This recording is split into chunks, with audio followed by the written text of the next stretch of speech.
আজ নাম নিয়েই বলতেছি, জামাতে ইসলাম বিকৃতি আনেনি? এনেছে। অগণিত অসংখ্য তাদের সংবিধানের মধ্যে বিকৃতি এনেছে, শুধু রাষ্ট্রীয়ভাবে নিবন্ধন ধরে রাখার জন্য, টিকিয়ে রাখার জন্য। না হলে নিবন্ধন বাতিল হয়ে যাবে। 30% যদি নারী নেতৃত্ব না দেয় দলের মধ্যে, নিবন্ধন দিবে না সরকার। যদি নাম জামাতে ইসলাম বাংলাদেশ না করে, বাংলাদেশ জামাতে ইসলাম যদি না করে, তাহলে দিবে না নিবন্ধন। তখন নাম চেঞ্জ করে জামাতে ইসলাম বাংলাদেশ করা হয়েছে। 30% নারী নেতৃত্ব নিয়ে আসা হয়েছে, অগণিত পরিবর্তন করা হয়েছে। আমার চ্যালেঞ্জ থাকলো, আবুল আলা মওদুদী যেই দিন জামাত ইসলাম প্রতিষ্ঠা করেছিলেন, তখনকার জামাত ইসলামের সংবিধান আর আজকের জামাত ইসলামের সংবিধানের মধ্যে যদি বিকৃতি না থাকে, আমি আব্দুল্লাহ বক্তব্য দিব না। বিকৃতি কেন এসেছে? ক্ষমতা ধরে রাখার চাহিদায়। সে বিকৃতিটা কোথায় করা হয়েছে? ইসলামের মধ্যে। ইসলামকে জবাই করে আমি কিভাবে ইসলাম প্রতিষ্ঠা করব? যদি ইসলাম কোনোদিন প্রতিষ্ঠা করতে হয়, 100% ইসলাম প্রতিষ্ঠা করতে হবে, নো কম্প্রোমাইজ। হয় ক্ষমতা আসবে, না হয় ক্ষমতা আসবে না। ক্ষমতা দেওয়ার মালিক আল্লাহ, কিন্তু 100% উলুহিয়াত রাখতে হবে আল্লাহ। আল্লাহর উলুহিয়াতের সরিষা সমপরিমাণ কম্প্রোমাইজ করে আহলে হাদিসরা ক্ষমতায় যেতে রাজি নয়। আহলে হাদিসরা ওরকম হাজারো ক্ষমতার মুখে লাথি মারতে রাজি আছে, শুধু আল্লাহর উলুহিয়াত বাস্তবায়ন করার জন্য। কেন? একটা দল, একটা জামাত তো থাকতে হবে, যারা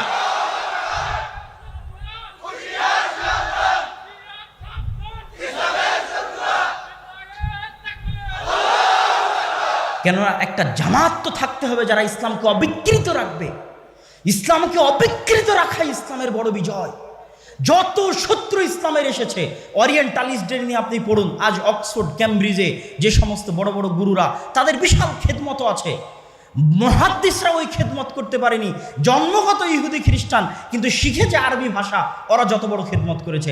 আমার ওস্তাদ মুফতি সাইদ আহমদ পালানপুরি বলতেন যে ওরিয়েন্টালিস্টদের একজন আছে, নাম আমি ভুলে গেছি, যে 16 বার মুসনাদে আহমদ প্রথম থেকে শেষ পর্যন্ত পড়েছে। কয়বার? 16 বার। ইহুদি খ্রিস্টান জন্মগত, গবেষণা করে কোরআন হাদিস নিয়ে তারা জাম আল মুফাহরাজ বানিয়েছে।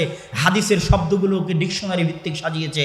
মানে নিয়াত, নিয়াত শব্দ লেখার পর লিখেছে যে নিয়াত শব্দটা আবু দাউদে এত নাম্বার হাদিসে আছে, নিয়াত শব্দটা তিরমিজিতে এত নাম্বার হাদিসে আছে, নিয়াত শব্দটা ইবনে মাজাতে এত নাম্বার হাদিসে আছে। এই ডিকশনারি কোনো মুসলমান আহলে হাদিস, মুসলমান মুহাদ্দিস তৈরি করেনি, ওরিয়েন্টালিস্ট ইহুদি খ্রিস্টানরা তৈরি করেছে। কেন?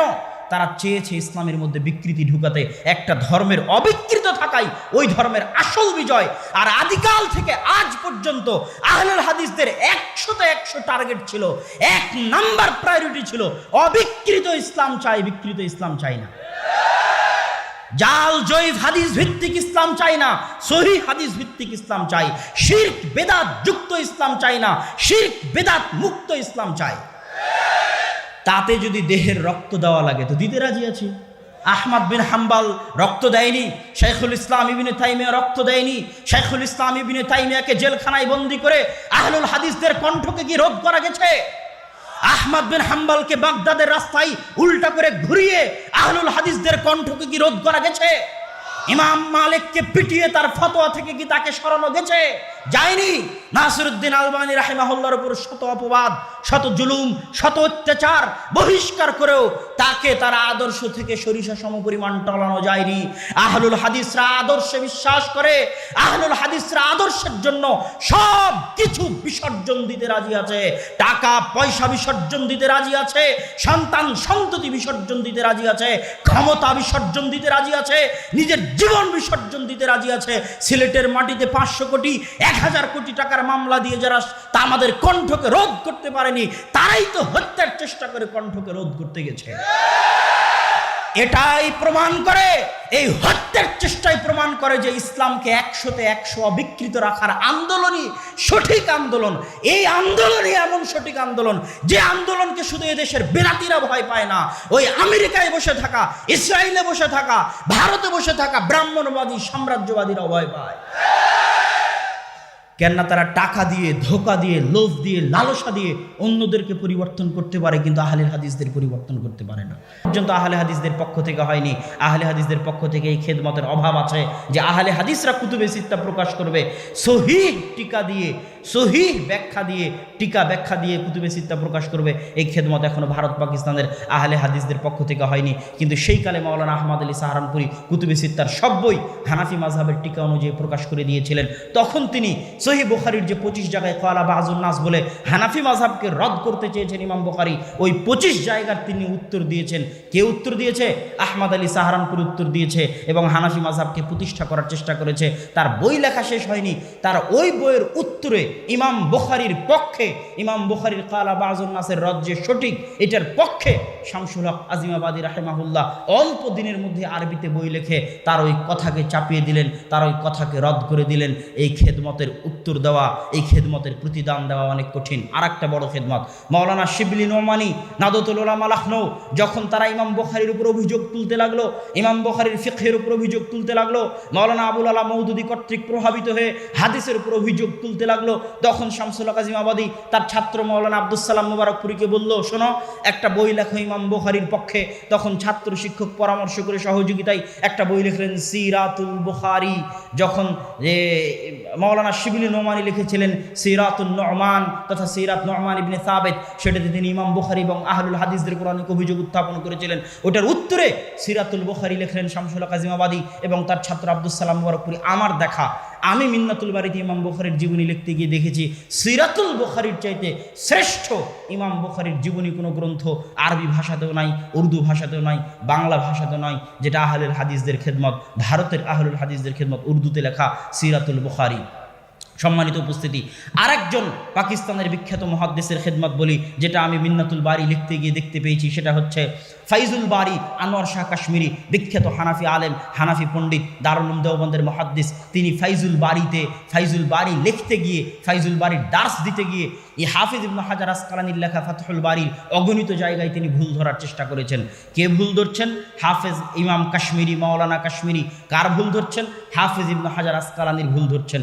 যদিও হাফিজ ইবনে হাজার আসকালানির বইয়ের ভুল ধরার চেষ্টা সেই যুগে মাওলানা বদরুদ্দিন আইনি করেছিলেন, কেননা আইনি এবং আসকালানি একই শহরে বাস করতেন, কায়রো শহরে। আজ হাফিজ ইবনে হাজার আসকালানি সারা রাতে বাড়িতে যা নোট করে নিয়ে আসতেন, পরের দিনে তা দার্স দিতেন। আজকে যেমন দার্স রেকর্ড হচ্ছে, ওই রকম ছাত্ররা দার্স লিখে নিত। একজন ছাত্র ওই লিখে নেওয়া দার্স বদরুদ্দিন আইনি রাহিমাহুল্লাহকে দিয়ে আসতেন, উনি আবার তখন ওটার জবাব লিখতেন।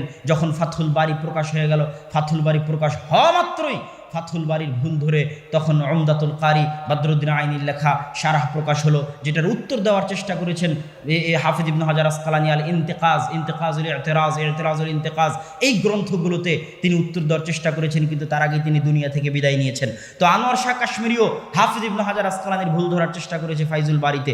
এবার হাফেজ মোহাম্মদ গন্দলবি, পাকিস্তানের আলেম, তিনি একটা বই লিখেছেন ইরশাদুল কারি ফি নাকদ ফাইজুল বারী। উনি ফাইজুল বারীতে মাওলানা কাশ্মীরি হাফেজ ইবনে হাজার আসকালানির ভুল ধরতে গিয়ে কি ভুল করেছেন, আর উনি নিজে কি ভুল করেছেন, আর ইবনে হাজার আসকালানির ভুল ধরতে গিয়ে কি ভুল করেছেন তা তিনি লিখেছেন।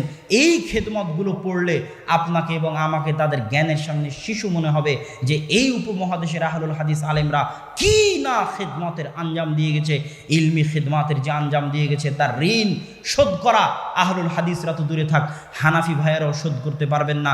কেননা হানাফি ভাইদের মধ্যেও ইলমের চর্চা দেখা দিয়েছে আহলুল হাদিসদের চর্চার কারণে। কুতুবে সিত্তা প্রথম উর্দু অনুবাদ করেছে আহলুল হাদিসরাই। ওয়াহিদুজ্জামান হায়দরাবাদী রাহিমাহুল্লাহ তিনি প্রথম উর্দু অনুবাদ করেছেন। তো সম্মানিত উপস্থিতি, আমি আহলুল হাদিসদের ইলমি যে খেদমত, এই খেদমতের উপর যদি বলি তো ঘন্টার পর ঘন্টা এমনিই বলতে থাকা যাবে। ভারত পাকিস্তানের আহলুল হাদিস আলেমরা হাদিসের কী ধরনের খেদমত করেছেন। আজকে এখন আমি যদি মদিনা ইসলামী বিশ্ববিদ্যালয় থেকে পড়ে এসে বলি যে ভারতের আলেমদের নিকট থেকে ইলিম নেওয়া যাবে না, জ্ঞান নেওয়া যাবে না, আকিদার শিক্ষা নেওয়া যাবে না, তাহলে এটা নিমক হারামি হবে। ভারত উপমহাদেশের আলেমদের জ্ঞানকে অপমান করা হবে। তারা আজ মদিনা ইসলামী বিশ্ববিদ্যালয়ে সার্বিক সুযোগ সুবিধা ভোগ করার পরে সৌদি সরকার যত কোটি টাকা ইলমের পিছনে খরচ করে, খুব কম দেশ আছে অত টাকা ইলমের পিছনে খরচ করতে পারবে। সার্বিক উন্নত সুযোগ সুবিধা পাওয়ার পরে যে ধরনের খেদমত হচ্ছে, সেই অন্ধকার যুগে ব্রিটিশদের অত্যাচারের মুখে একদিকে ব্রিটিশদের সাথে জিহাদ, আর একদিকে ইলমি খেদমত, এই কঠিন যুগ যে সমস্ত আলেম ওলামা পার করেছেন তাদের খেদমতকে ছোট করে দেখার সুযোগ নেই। সুতরাং সম্মানিত উপস্থিতি, আহলুল হাদিসদের তাদের ইতিহাস সম্পর্কে জানতে হবে। আহলুল হাদিসদের ইতিহাস চিরদিন, জিহাদের ইতিহাস সন্ত্রাস জঙ্গিবাদের ইতিহাস নয়, ইলমের ইতিহাস, অজ্ঞতা মূর্খতা জাহিলিয়াতের ইতিহাস নয়। এমনকি আহলুল হাদিস, ভারত উপমহাদেশের আহলুল হাদিস আলেমদের খেদমতের কারণেই আজকের সৌদি আরবের বহু আলেম ওলামা ফিকহি দিক থেকে উদার হতে শিখেছেন। নাসিরউদ্দিন আলবানী রাহিমাহুল্লাহ যে ফিকহি উদারতা শিখেছেন, এই ফিকহি উদারতা তিনি ভারত পাকিস্তানের আহলুল হাদিস আলেমদের নিকট থেকে শিখেছেন। সুতরাং আমাদেরকে ইতিহাস জানতে হবে, রাজনীতির ইতিহাস হোক, জেহাদের ইতিহাস হোক, ইলমের ইতিহাস হোক, আমাদেরকে জানতে হবে। এবং আজকের এই যুগে আহলুল হাদিসদের জ্ঞান চর্চার বড় প্রয়োজন রয়েছে। সব কিছুর মূল ভিত্তি হচ্ছে জ্ঞান। আজ ভারতে, পাকিস্তানে যে ইসলাম টিকে আছে, এটার ভিত্তি গণতন্ত্র নয়, এটার ভিত্তি ধর্মনিরপেক্ষতাবাদ নয়, এটার ভিত্তি সেকুলারিজম নয়, এটার ভিত্তি ডেমোক্রেসি নয়, এটার ভিত্তি শুধুই জ্ঞানের চর্চা, মসজিদ মাদ্রাসা নির্মাণের মাধ্যমে জ্ঞানের চর্চাকে ধরে রাখা। আজ রোহিঙ্গাদের কাছে নাই কি জন্য তারা তাদের স্বকীয়তা ধরে রাখতে পারেনি কেন? তাদের মধ্যে থেকে জ্ঞানের চর্চা উঠে গেছিল। সেকুলারিজম থাকলেও, গণতন্ত্র থাকলেও তাদের উত্থান ঘটবে না যদি জ্ঞান না থাকে। আজ চীনের মুসলমানদের তাদের সেই স্বকীয়তা কেন হারিয়ে ফেলেছে? অত্যাচারিত নির্যাতিত কেন?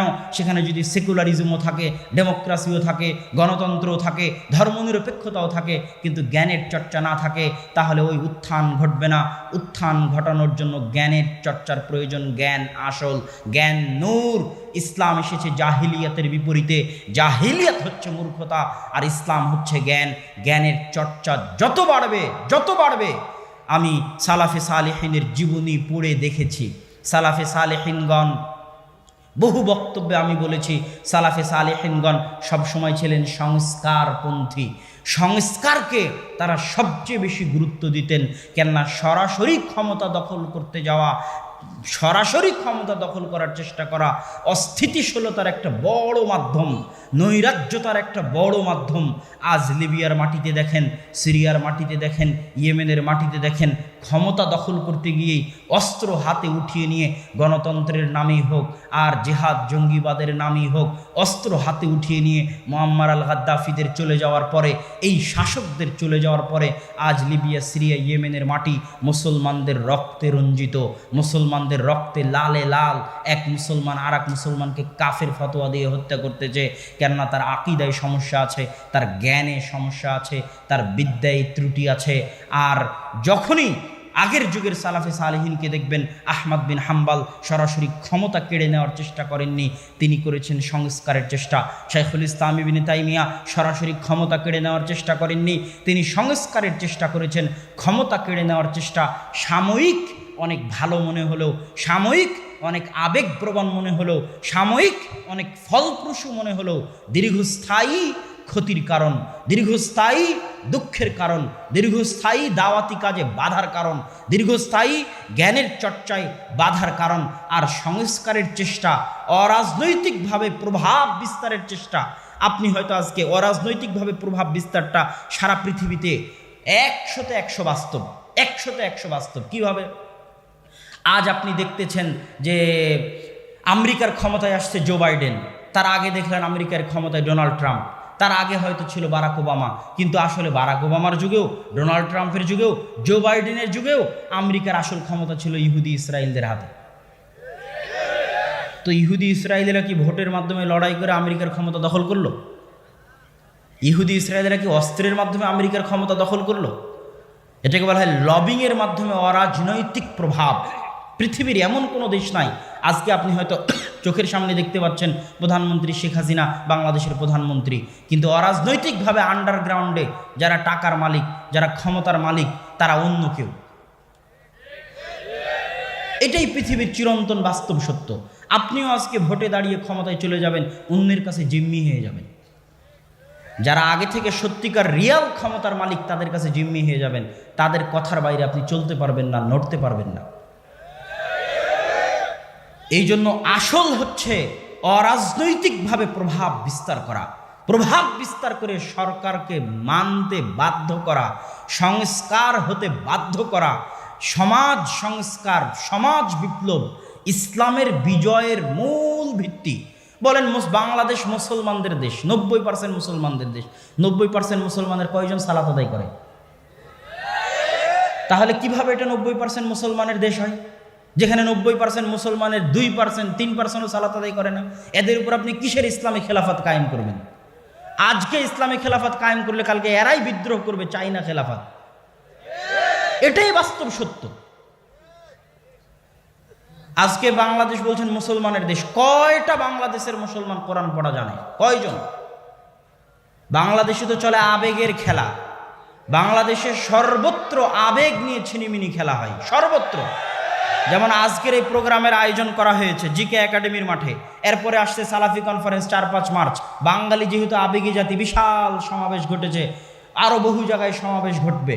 বাঙালি যেহেতু আবেগী জাতি, আজকে যদি ঘোষণা করা হয় মিছিলের আহ্বান, শত লোক লাখ লোকের অভাব হবে না। কালকে যদি আহ্বান করা হয় মানববন্ধনের, শত লোক লাখ লোকের অভাব হবে না। কালকে যদি আহ্বান করা হয় হরতাল অবরোধের, লোকের অভাব হবে না। সমাবেশের আহ্বান করা হয়, লোকের অভাব হবে না। আর যদি বলি আসেন এখানে কোরআন শিখানো হবে, কয়টা লোক আসবে? কথা বলেন না যে। আজকে জিকে একাডেমির মাঠে যদি আমি বলতাম কোরআন শিখাবো, কয়টা লোক আসবে? ওয়াল্লাহে আল্লাহর কসম, ওয়াল্লাহে আল্লাহর কসম, ওয়াল্লাহে আল্লাহর কসম, গতকাল থেকে নিয়ে আজ পর্যন্ত জিকে একাডেমির মাঠে যত বক্তা, যত আলেম, যত জ্ঞান গর্ভ আলোচনা করেছেন, তাতে উপস্থিত জনগণের যত উপকার হয়েছে, এই উপস্থিত জনগণকে যদি সূরা ফাতিহা শেখানো হতো, কোরআন শেখানো হতো, আলিফ বা তা সা শেখানো হতো, তার চেয়ে হাজার গুণ উপকারী হতো। কিন্তু সম্ভব নয়। কালকে আমিও সালাফি কনফারেন্সে এরকম সব বক্তারা আসবে, তারা বক্তব্য দিবে, কেন? আবেগী জাতি। জ্ঞান কঠিন জিনিস, ইলম কঠিন জিনিস। ইলমকে অর্জন করতে যায় না, এক লিল্লাহে তাকবীর দিয়ে 10টা গাড়ি ভেঙে দেওয়া অনেক সহজ। কিন্তু এক সূরা ফাতিহা সঠিকভাবে তেলাওয়াত করা, কোরআন সঠিকভাবে পড়তে পারা, জ্ঞান সঠিকভাবে অর্জন করতে পারা। ওমা খালাকতুল জিন্না ওয়াল ইনসা ইল্লা লিয়াবুদুন। জাতি এখনো বুঝতে পারেনি এই আয়াতের অর্থ, যে লিয়াবুদুন মানে কি। ওমা খালাকতুল জিন্না ওয়াল ইনসা ইল্লা লিয়াবুদুন, এই আয়াতের অর্থ কি, এটা এখনো মানুষ বুঝতে পারেনি। কালেমা লা ইলাহা ইল্লাল্লাহ, এটার অর্থ কি, এটা এখনো মানুষ বুঝতে পারেনি। কালেমা লা ইলাহা ইল্লাল্লাহ উলুহিয়াত, আল্লাহ সুবহানাহু ওয়া তাআলা বলেননি লা হাকিমা ইল্লাল্লাহ, নেই কোনো শাসক আল্লাহ ব্যতীত, অতএব দৌড়াও, তোমাকে শাসক হওয়ার জন্য দৌড়াতে হবে, এটা আল্লাহ সুবহানাহু ওয়া তাআলা বলেননি। আল্লাহ সুবহানাহু ওয়া তাআলা কি চেয়েছেন? তুমি শাসক থাকো, কিন্তু শাসক হয়েও দাসত্ব করো আল্লাহর। তুমি প্রজা থাকো, কিন্তু প্রজা হয়েও দাসত্ব করো আল্লাহ। এটা হচ্ছে উলুহিয়াত। যখনই বলা হবে লা হাকিমা ইল্লাল্লাহ, যখন সবাই শাসক হওয়ার জন্য দৌড়াবে, শুধু রক্তের খেলা চলবে, রক্তের খেলা চলবে, ক্ষমতার দ্বন্দ্ব, ক্ষমতার লড়াই চলবে। এই জন্য লা ইলাহা ইল্লাল্লাহর অর্থ মানুষ বুঝতে পারেনি। তাওহীদ মানুষকে এখনো বোঝানো যায়নি যে তাওহীদ কাকে বলে। ওমা খালাকতুল জিন্না ওয়াল ইনসা ইল্লা লিয়াবুদুন, ইবাদত করার জন্য সৃষ্টি করেছি। ইবাদত বললে আপনি বুঝবেন সালাত, সিয়াম, হজ, যাকাত। ইবাদতটা এসেছে আব্দুন থেকে, আব্দুল্লাহ, আল্লাহর দাস। ইয়াবুদুন, আল্লাহর দাসত্ব। আমি এবারের বহু বক্তব্যে আল্লাহর দাসত্ব বিষয়টা ক্লিয়ার করার চেষ্টা করেছি। পৃথিবীর কেউ না কেউ কোনো না কোনো কিছুর দাস। কেউ ক্ষমতার দাস, কেউ নারীর দাস, কেউ টাকার দাস, কেউ ফ্রি ফায়ার পাবজি গেমের দাস, কেউ ফেসবুকের দাস, কেউ টুইটারের দাস, কেউ জুয়া মদের আড্ডার দাস। আর একমাত্র পূর্ণ স্বাধীন, পূর্ণ আজাদ, যাবতীয় দাসত্ব থেকে মুক্ত সেই যে 100তে 100 আল্লাহর দাস। পৃথিবীতে একমাত্র স্বাধীন হাওয়ায় মুক্ত বাতাসে নিঃশ্বাস নিতে পারে সে যে 100তে 100 আল্লাহর দাস। রাসূল সাল্লাল্লাহু আলাইহি ওয়াসাল্লাম, খালিদ বিন ওয়ালিদ, ওমর ইবনুল খাত্তাব, আবু বকর, তাদেরকে রাসূল সাল্লাল্লাহু আলাইহি ওয়াসাল্লাম এমন কোন সোনার জাদুর চাবিকাঠি দিয়ে যাননি যেই চাবিকাঠিতে যেই তরবার নাড়ালে সব রোমান সাম্রাজ্য আর পারস্য সাম্রাজ্যের পতন হয়ে গেছে। আল্লাহ রাসূল তাদেরকে দিয়ে গেছিলেন কি?